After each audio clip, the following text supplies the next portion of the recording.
మహారాష్ట్ర అతను ఒక స్లోగన్ ఇచ్చాడు, భగవాన్ అంబేద్కర్ అమర్ హై అని ఒక స్లోగన్ ఇచ్చాడు. అరే అంబేద్కర్ను భగవాన్ అని ఎందుకు అంటున్నాడు, ఈయన ఆ స్లోగన్ ఏంది అని నా పక్కన ఉన్న ఆయన క్यों क्यों भगवान क्यों कह रहे हैं उसको. సో నాకు ఆయన में क्या प्रॉब्लम है, భగవాన్ అంటే తప్పేంది. బుద్ధుడిని బుద్ధ భగవాన్ అంటారు కదా, భగవాన్ బుద్ధ అంటారు. బుద్ధుడు కూడా మనిషే, కానీ ఆయన ఏం రాయలే. తర్వాత ఆయన చెప్పిన వచనాలను ఆయన శిష్యులు రాశారు. నలుగురు ఆయన వెంట ఉండేవాళ్ళు, వాళ్ళు రాశారు. మెయిన్లీ ఉపాలి, ఆనంద్ మౌద్గల ఆయన ముగ్గురు తర్వాత రాశారు. మరి బుద్ధుణ్ణి భగవాన్ అన్నప్పుడు అంబేద్కర్ని ఎందుకు అనొద్దు? ఇది పెద్ద సమస్య. అంబేద్కర్ని భగవంతుడు అనవచ్చా, భగవాన్ అంబేద్కర్ అంటే చాలామంది దేశంలో ఏమంటారంటే అది కరెక్ట్ కాదు, అంబేద్కర్ లాంటి థింకరు, రచయిత, రాజ్యాంగ రచయిత ఒక ఫిలాసఫీని అందించాడు కనుక ఆయన దేవుడు కాడు అనేది. ముఖ్యంగా కమ్యూనిస్టు భావజాలంలో ఉన్న వాళ్ళు బుద్ధుడిని దేవుడు అన్నప్పుడు మనిషిగా పుట్టినాడు. జీసస్ క్రైస్ట్ కూడా మనిషిగానే పుట్టాడు, మనిషిగానే చంపబడ్డాడు. ఆయన క్రిస్టియన్ ప్రపంచానికి అంత దేవుడు అయిండు. బ్రాహ్మణులకు, కోమట్లకు, జంజాలు వేసుకునే వాళ్ళందరికీ రాముడు దేవుడు, రాముడు రాజు. ఇప్పుడు రాముడు దేవుడు అయిండు, రాజు దేవుడు అయిపోయాడు. తర్వాత మను ధర్మాన్ని ఆయన ఏదో చేశాడని మను కూడా దేవునిగానే చూస్తాడు. మనువును కూడా మను ధర్మశాస్త్రం అంటారు, అంటే దేవుడు ఇచ్చిన న్యాయశాస్త్రం అది. కనుక నేనేమన్నా అంటే ఇక్కడి నుంచి అంబేద్కర్ ఈ దేశానికి దేవుడే. దేవుని రూపం ఇవ్వకపోతే చాలా కాలం బతకదు, చాలా కాలం ప్రజలు గౌరవించరు. తర్వాత పిల్లలకు అర్థం కాదు. ఆయన పుస్తకం చదువు అంటే చిన్నప్పటి నుంచి మనకు ఎల్లమ్మ, మైసమ్మ, పోచమ్మ, అక్కడి నుంచి ఇప్పుడు బుద్ధిస్టులు అయితే బుద్ధుడు రాసింది ఏం చదవకుండా అడిగిపోయి ఒక బుద్ధం శరణం గచ్చామి, అది కూడా ఏం అర్థం కాదు. అది పాలే సంస్కృతం లాగానే అది చదివితే బుద్ధుని దేవుడు అనుకొని ఇక నమ్మకం అలా ఉంటుంది. ఇక మెదటి బుద్ధుడే దేవుడు అంటే బొమ్మను చూసి దేవుడు అనుకునేటోళ్ళం. మరి అంబేద్కర్ను కూడా ఇప్పుడు చదువుడు తక్కువైనప్పుడు కూడా దేవుడైతే బొమ్మ మెదట్లో ఉంటుంది. దాన్ని అంబేద్కర్ సద్గురు మొన్ననే రక్తము చిట్లి దవాఖానలో ఉన్నాడు, అందరికి అబద్ధాలు చెప్పి అంబేద్కర్ను ఆ మెదట్లోకి ఎక్కిస్తే బాగుపడతాడు. అది అది అది అది అది బాగు చేసే దేవుడు. ఎందుకంటే ఇక్కడి నుంచి అబద్ధాలు ఆడకు, ఇక్కడి నుంచి మాయ చేయకు, జయలలిత ప్రాపర్టీ అంతా నాదని చెప్పకు, తర్వాత ప్రభుత్వ ప్రాపర్టీ అంతా నాదని చెప్పకు అని అంబేద్కర్ చెప్తాడు కదా. సో నేను వచ్చిన వాళ్ళకి అందరికీ ఏం చెప్తున్నా అంటే అంబేద్కరు దేవునిగా భారతదేశంలో నిలబెట్టాలి. ఇప్పుడు మరి ఆ దేవుని దగ్గర పూజారి ఎట్లుండాలి? వాళ్ళ పూజారులు అంగి లేకుండా జంజం వేసుకొని పిల్లగాని మనం కూర్చుండ అంటే ఈ దేశంలో ఏం చేసిండ్రంటే ఎంత తెలివి తక్కువ ఉంటే అంత గొప్ప పండితుడు అని చెప్పారు. తెలివి పూర్తిగా తక్కువ ఉంటే ఇంకెక్కువ పండితుడు. సో అది మనం కూడా నమ్ముతాం. బీసీలు ఏం చేస్తారంటే అయ్యగారు వస్తాడు, పిల్లగాని కూర్చుండ పెడతాడు, విమానం స్పీడ్ తోటి మంత్రం చదువుతాడు, ఏమంటుందో తెలియదు. ఈ పిల్లగాని సావమంటుండా, బతకమంటుండా, పెళ్ళి వీనికి చేసుకోమంటుండా, వానికి ఏది ఉండదు. కానీ తర్వాత ఏమంటాడు, బియ్యం సమర్పయామి, కూరగాయలు సమర్పయామి, ఖర్జూర పనులు సమర్పయామి, నెయ్యి సమర్పయామి, ఆఖరికి ఇల్లు పెద్దగా ఉంటే 1,00,000 పదాలు సమర్పయామి, అన్నీ ఇచ్చేస్తారు. అంటే అర్థం కాకుండా మాట్లాడితే దేవుడికి ప్రార్థన చేసినట్టు అనేది భారతదేశంలో నిండింది. సో ఇప్పుడు ప్రాబ్లం ఏంటి అంటే అంబేద్కర్ను దేవుణ్ణి చేయకుండా ఆర్ఎస్ఎస్ను బీజేపీని ఓడించడం కష్టం. వెరీ సింపుల్ సూత్రం. రెండవది, ఇప్పుడు ఆయన రాసిన రాజ్యాంగాన్ని వాళ్ళు మనుధర్మ శాస్త్రాన్ని ఎట్లాగైతే మాదేవ శాస్త్రము అని ఇన్నేళ్ల నుంచి పెట్టుకుంటూ వచ్చారో, ఇప్పుడు భారత రాజ్యాంగాన్ని మనం మన దేవుడిచ్చిన చట్టం. దేవుళ్ళు ఎవరైనా చట్టమే ఇస్తారు ఏదో ఒకటి, అదే. అయితే నేను చాలామందికి ఏం చెప్తున్నా అంటే ఇక్కడి నుంచి మనం చదువురాని దేవతలను పూజించవద్దు, చదువు వచ్చిన దేవతలని పూజించుదాం. అప్పుడు ఎవరెవరైతారు మన దేవతలు ఊహించండి.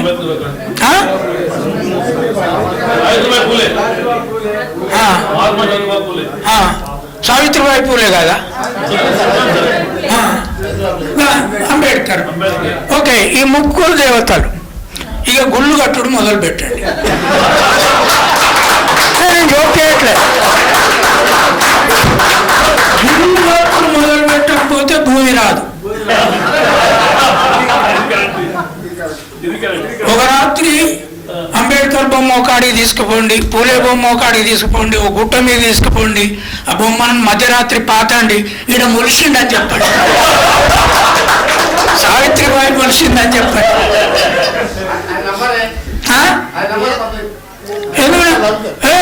దేవుడు మొలిసి రాయి పెట్టి మొలిసిందని నమ్ముతాడు. నువ్వు అంతా నీటి పట్టు పెట్టు, నీకు లేదా పట్టు. మా కుర్మోళ్ళు వస్తే చెప్పిన నేను అది కొమరేలి మల్లన్న దగ్గర మొత్తం బ్రాహ్మణ పూజారులను దింపుతున్నారంటే యూనివర్సిటీ పిల్లగాళ్ళకి చెప్పిన మొత్తం పసుపు బట్టలు వేసుకోండి, బండారు పోయి అక్కడ పోయి బండారు పీఠమే పెట్టాడు, పిహెచ్డి వదిలిపెట్టి అక్కడ కూర్చో, వచ్చిన వాళ్ళు నెత్తి నీకు డబ్బులు వస్తాయి.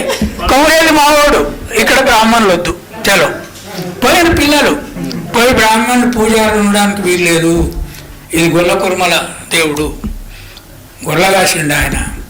సో మీరేం చేయాలి, ఈ సావిత్రిబాయి చదువు వచ్చిన దేవత, భారతదేశం పుట్టినప్పటి నుంచి మొదట చదువుకున్న దేవత ఆమె కనుక సావిత్రిబాయికి పెద్ద గుళ్ళు కట్టాలి. ఇక కట్టి ఏం చేయాలి, ఆమె రాసిన పుస్తకాలే ఆమె దగ్గర చదవాలి. పూలే రాసినవి పూలే దేవుని దగ్గర చదవాలి, అంబేద్కర్ రాసిన అంబేద్కర్ దేవుని దగ్గర. వాళ్ళకు పుస్తకాలు లేవు, మన లేవు, వాళ్ళ దేవతలు. ఇక చదువురాని దేవతలందరూ ఎక్కడోళ్ళు అక్కడ ఎండిపోవాలి. గుళ్ళన్నీ ఏమవుతుందో మనకు తెలియదు, జనం గొప్పతే పోరు. అని మీరు ఒకసారి ఆలోచించండి. ఇప్పుడు అంబేద్కర్ను గౌరవించే దళితులు ఒక అంబేద్కర్ గుడి కట్టి సమ్మక్క పోయినంత మంది పోయినారు అనుకోండి, ఏమవుతుంది?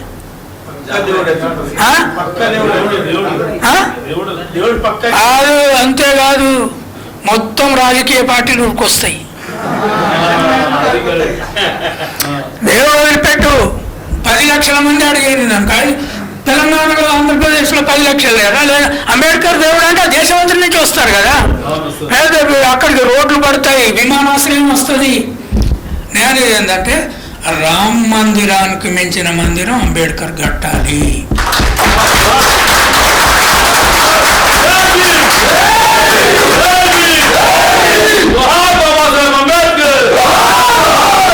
ఎంతమంది దీనికోసం త్యాగం చేస్తారు, ఎంతమంది రాళ్ళు కలెక్ట్ చేస్తారు, ఎంతమంది ఇటుకలు కలెక్ట్ చేస్తారు, ఎంతమంది పెళ్ళిళ్ళు లేకుండా పనిచేస్తారు ఆర్ఎస్ఎస్. ఎప్పుడైతే గుడి కడతారో, ఎప్పుడైతే లక్షలాది మంది ఆడికి పోతారో, పెద్ద బిజినెస్ స్టార్ట్ అవుతుంది, వరల్డ్ క్లాస్ బిజినెస్ స్టార్ట్ అవుతుంది. పుల్లారెడ్డి బిజినెస్ ఎక్కడి నుంచి వచ్చింది తెలుసా మీకు? స్వీట్ షాపులన్నీ, రెడ్లకే స్వీట్ షాపులు ఉన్నాయి, ఎవరికి లేవు. విశ్వ హిందూ పరిషత్ గుడులకు సప్లై చేయడం స్వీటు. మనం వాళ్ళు స్వీట్ సప్లై చేస్తే మనం అంబేద్కర్ గుడి కట్టి మీట్ సప్లై చేయాలి. మన దేవుడు మీట్ తింటాడు బాయ్.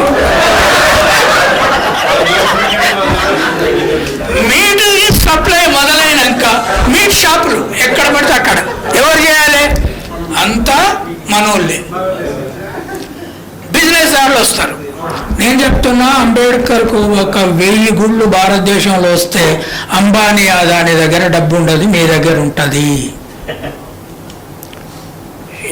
ఏం చెప్తున్నావు నువ్వు? అర్థమైందా? మొత్తం బిజినెస్ అంతా రిలీజియన్లతోటే స్టార్ట్ అయింది. తీర్థం ఒకటి, అంగడి ఒకటి, రెండే కదా అమ్మా. మరి నీ చేతిలో తీర్థం లేదు, అంగడి లేదు. రెండు లేనప్పుడు బిజినెస్ దారి ఎట్లయితావు? మనం ఛాంబర్ ఆఫ్ కామర్స్ పెట్టుకొని అగ్రకులాల దాంట్లో ఒక ముక్క ఉండి జై బీజేపీ అంటున్నారు మనోళ్ళే, ఎందుకంటే ముక్కే ఉన్నది అలా. నేనేమంటున్నా, అంబేద్కర్ గుళ్ళు కట్టండి, మొత్తం ఛాంబర్ ఆఫ్ కామర్స్ మీకే వస్తాయి, మీ చేతులకే వస్తాయి. మరి ఏం ప్రార్థన చేయాలి? భారత రాజ్యాంగం అంబేద్కర్ రాసిన దైవ గ్రంథము, చలో దాన్ని పెట్టండి. ఇక అనిలేషన్ ఆఫ్ కాస్ట్ ఎట్లా ఉంటుంది? ఫిలసాఫికల్ గ్రంథం. ఇక చదవడానికి మన వాళ్ళకి కావాల్సినంత ఇచ్చిన వాళ్ళు ఇంకా ముందు రాయొచ్చు. మరి ఏ భాషలో అంబేద్కర్కు మనం ప్రార్థన చేయాలి? మన దేవుడు కదా. నేను అనేది ఏంటంటే, బ్రాహ్మణులు వాళ్ళ దేవతలకు సంస్కృతమే అర్థమైందని వాళ్ళు అనుకుంటారు. ఇక అంబేద్కర్ దేవుని ముందట ఇంగ్లీష్లోనే ప్రార్థన. ఇక అంబేద్కర్ గుడి దగ్గరకు పోయి ఇక ప్రార్థన ఇంగ్లీష్లో పుస్తకాలు, ఆ పుస్తకం అంతా చదవాలి. క్రిస్టియన్లు ఎట్లాగైతే బైబిల్ చదువుతారో, మీరు ఎప్పుడన్నా చర్చికి పోయినా ఎంతమంది పోయారు? ఇంకా పోయిన వాళ్ళు ఉన్నారు కానీ భయపడి చెప్తాను. చాలామంది పోతారు. పాస్టర్ ఏం చేస్తాడు? ఇగో బైబిల్లో ఫలానా వాక్యం అని తీసి చదువుతాడు. అందరి దగ్గర పుస్తకాలు ఉంటాయి, వాటిని ఓపెన్ చేసి చూస్తారు. ఎప్పుడన్నా బ్రాహ్మణ ప్రీస్ట్ అట్లా పుస్తకం చదువుతాడా? చదవాడు. బుద్ధిస్టులు కూడా చదువుతారా? బుద్ధుడు ఏం చెప్పిండు అని ప్రార్థన ఎప్పుడన్నా చదువుతారా? పుస్తకం తీసి చదువుతారా? చదవరు. కానీ మనం ఏం చేయాలి? కోటు బూట్ వేసుకొని ఇంగ్లీష్లో ప్రార్థన కాన్స్టిట్యూషన్తో మొదలు పెట్టాలి. అక్కడి నుంచి అనిలేషన్ ఆఫ్ కాస్ట్. ప్రపంచంలో కాస్ట్ ఉండదు ఇంకొద్ది రోజులైతే, ఎట్లా ఉండదు. కానీ మనుషులో ఉంటాం కదా, వ్యత్యాసాలు ఉంటాయి కదా. వాళ్ళ దేవతలు అసమానతలకు సృష్టికర్తలు, మన దేవుడు సమానత్వానికి సృష్టికర్త. సో దేవుళ్ళు ఎప్పుడు సృష్టికర్తలే. అయితే ప్రపంచంలో ఎక్కడ లేనట్టు ఇక్కడే మాత్రం అసమానతను సృష్టించిన దేవతలు మస్తు పుట్టిండ్రు. వాళ్ళు 33 కోట్లు అన్నారు వాళ్ళని. మనకు మాత్రము 3 దేవతలు పుట్టిండ్రు. సమానత్వం చాలు, 3 చాలు. వాళ్ళు ఎన్ని కోట్లైనా ఓడిస్తారు, 3 ఉంటే చాలు. అందుకని ఈ ఊకదంపుడు ఉపన్యాసాల వల్ల కూడా మారదు. నేను చాలామందికి చెప్తూనే ఉన్నా, ఇప్పటి వరకు ఒక్కరు గుడి కడతలేరు, గుడి కాడికి పిలుస్తలేరు. మీటింగ్ పెడుతున్నారు, పిలుస్తున్నారు, వాళ్ళేమో అంబేద్కర్ కాన్స్టిట్యూషన్ మారుస్తున్నారు. కానీ అంబేద్కర్ దేవుడై గుడి కట్టిన తెల్లారి ఆయన కాన్స్టిట్యూషన్ ముట్టుకుంటే నన్ను అడగండి, దాన్ని మార్చే ప్రయత్నం చేస్తే నన్ను అడగండి. ఇప్పుడు రామాయణాన్ని మనం ఇష్టం లేకున్నా మనం దాన్ని జోలిపోం, అక్కడ ఉంచుతుంది అది. ఎందుకంటే రాముడు దేవుడేంటి కనుక మనం దాన్ని వాళ్ళకి ఇష్టం లేకపోతే దీన్ని పట్టుకోరు. కానీ మనం ఉన్నాం కదా, మనం మెజారిటీ అంటున్నాం కదా. మెజారిటీ అంతా కుల రైతులు అయినాక, అంబేద్కర్ రాజ్యాంగమే మనకు దైవ గ్రంథం అయినాక, అంబేద్కరు కొన్ని 1000 ఏళ్ళు బతుకుతాడు, ఈ దైవ గ్రంథం కొన్ని 1000 ఏళ్ళు బతుకుతుంది. దాన్ని మార్చడం సాధ్యం కాదు. ఏదో రాజ్యాంగము, కాన్స్టిట్యూంట్ అసెంబ్లీ మళ్ళీ పెట్టి మేము మారుస్తామన్నా, మెజారిటీ ప్రజలు ఉన్నాక వాళ్ళకి ఓట్లే రానివ్వం మనం. సింపుల్, ఇది వెరీ వెరీ సింపుల్ వ్యవహారం. తర్వాత గుడులు మీరు కట్టినాక మీ దగ్గర కట్టల కొద్ది డబ్బు వస్తుంది. ఎన్నికల్లో ఏం చేస్తారు? ఎక్కడైనా ఎక్కువ డబ్బును, దొంగ డబ్బునంతా గుడులలో పీఠాధిపతుల దగ్గర పెడతారు. అక్కడికి ఇన్కమ్ ట్యాక్స్ వాళ్ళు పోడు, ఈడీ పోదు. ఎన్నికలప్పుడు కట్టలు బస్తాలు అలా చేస్తారు, ఖర్చు పెడతారు. అప్పుడు మీ దేవుడు మీ గుళ్ళు ఉంటాయి, మీ కట్టలు మీరు తెలుసుకోవచ్చు.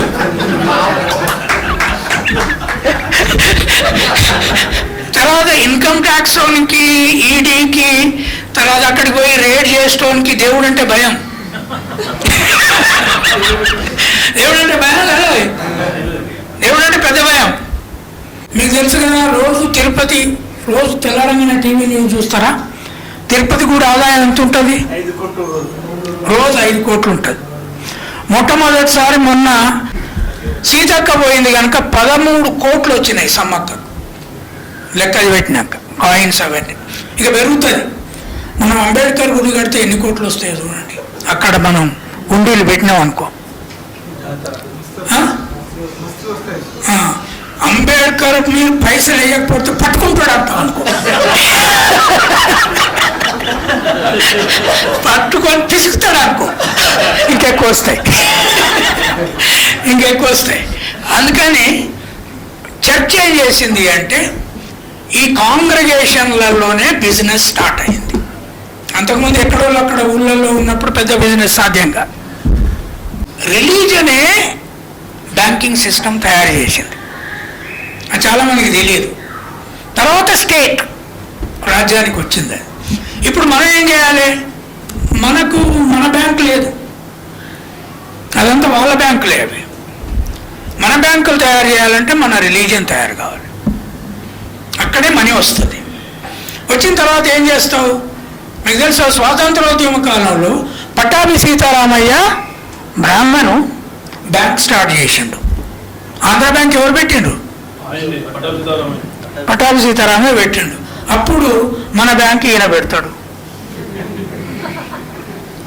మన బ్యాంకు డబ్బులు వస్తున్నప్పుడు మన బ్యాంక్ ఈయన పెడతాడు, రైట్? సో కనుక రిలీజియన్ ఇస్ కీ. సో రాజ్యాంగము ఉట్టిగా దక్కది. బీజేపీ వస్తే ఇప్పుడు దాన్ని మళ్ళీ వాళ్ళు ప్రయత్నం చేయొచ్చు, మళ్ళీ వస్తే. ఆల్రెడీ సోషలిజం, సెక్యులరిజం అనేటి అంబేద్కర్ రాసిన ప్రియాంబుల్లో లేవు, ఇందిరాగాంధీ పీరియడ్లో వచ్చినాయి అవి. సరే, మనం కూడా యాక్సెప్ట్ చేసినాం, ఎందుకంటే సోషలిజం అనే పదంతో మనకు కొంత ఉపయోగం ఉంది కనుక. వాళ్ళు ఇప్పుడు తీసేసిండ్రు ఆల్రెడీ ప్రియాంబుల్లో, వాళ్ళంతా వాళ్ళే డిలీట్ చేసిండ్రు. అదేదో మెజారిటీకి పెట్టలేదు, ఏం పెట్టలేదు. సో మీరు నేను చెప్పిన ప్రోగ్రాంకు సిద్ధంగా అండి. ఎంత పెద్ద గుడి హైదరాబాద్లో కడతారో, రాజీవ్ గాంధీ ఎయిర్పోర్ట్ కంటే 10 అంతల ఎయిర్పోర్ట్ తయారు కావాలి దాని చుట్టూ. ప్రపంచం అంతా వస్తుంది అప్పుడు. ఈ దేవుడు పెద్ద వరం ఇస్తున్నారంటే ఇంకెక్కువ వస్తారు. ఇంగ్లీష్ చదివిస్తున్నారంటే ఇంకెక్కువ వస్తారు. వీసా దేవుడు అయిపోయిన అంబేద్కర్ అంటే ఇంకా ఎక్కువ వస్తారు. అంబేద్కర్ దగ్గర పోతే వీసాలు దొరుకుతున్నాయని పెద్ద ఎత్తున ప్రచారం చేయాలి. దొరికే ప్రచారం చాలా ఇంపార్టెంట్. రోగాలు మొత్తం తగ్గాలని చెప్తే తగ్గుతాయని చెప్పొచ్చు. God is a belief. ఇప్పుడు మన అంబేద్కర్ ఏం చెప్పాలంటే, మా దేవుడు యాక్సిడెంట్లు కానియడు, మా దేవుడు క్లియర్, అన్ని విమానాలలో యాక్సిడెంటే కాదని చెప్పండి. సో అది మొదలు పెట్టకుండా మనం గెలవలేము, మనము సర్వైవ్ కాలేము. కాన్స్టిట్యూషన్ కూడా బతకది. మీరు సీరియస్గా ఆలోచించా, నేను జోకులు చెప్పట్లే. It's a very very historical agenda. నేను బుద్ధుని మీద పిహెచ్డి స్టడీ చేసినప్పుడే నాకు అర్థమైంది, బుద్ధిజం లేకపోతే ఈ మాత్రం లేము మనం, క్రిస్టియానిటీ లేకపోతే ఈ మాత్రం ప్రపంచం లేదు. ఇస్లాము మొత్తం నాకు అర్థమయ్యేది కాదు. 4:30కు తింటారు పొద్దుగాల, ఆడోళ్ళు మగోళ్ళు. మళ్ళీ 6:30 వరకు మంచినీళ్ళు కూడా తాగరు. నేను అడిగిన, మీకు ధూప కాదా? क्या प्यास नहीं होता? क्या नहीं होते रहता सब, अल्लाह के लिए रहना है. రిలీజన్ చాలా శాసిస్తుంది. ముస్లింలు అరే 56 దేశాలు ఒక నెలంతా 4 గంటలకు 4:30కు తిని మళ్ళీ 6:30 వరకు ఏం రాజ్యం ఆపుతుందా? పోలీసులు ఆపుతున్నారా? ఎవరు ఆపుతున్నాడు? అల్లా ఆపుతున్నాడు. అంటే నమ్మకానికి అంత పవర్ ఉంది. సో దాన్ని మనము ఈ నమ్మకాన్ని స్ట్రెంథెన్ చేయాలి, ఒక ఫిలసాఫికల్ నమ్మకాన్ని స్ట్రెంథెన్ చేయాలి. ఉపాసాలు మన దేవుడు ఉంచాడు. బుద్ధుడు కూడా ఉండాలి ఎప్పుడు ఉపాసం. ముందుగా ఉన్నాడు, తర్వాత బేకార్ అనుకొని వదిలేశాడు. కనుక you have to be like Ambedkar with a scientific thinking. So ఆ ప్రయత్నం చేయండి. డెఫినెట్గా ఈ దేశం అప్పుడు మనం పరిపాలిస్తాం, అప్పుడు ఈ వ్యవస్థను కంప్లీట్గా మారుస్తాం. స్త్రీ పురుష సమానత్వం కంప్లీట్గా వస్తుంది. Thank you very much.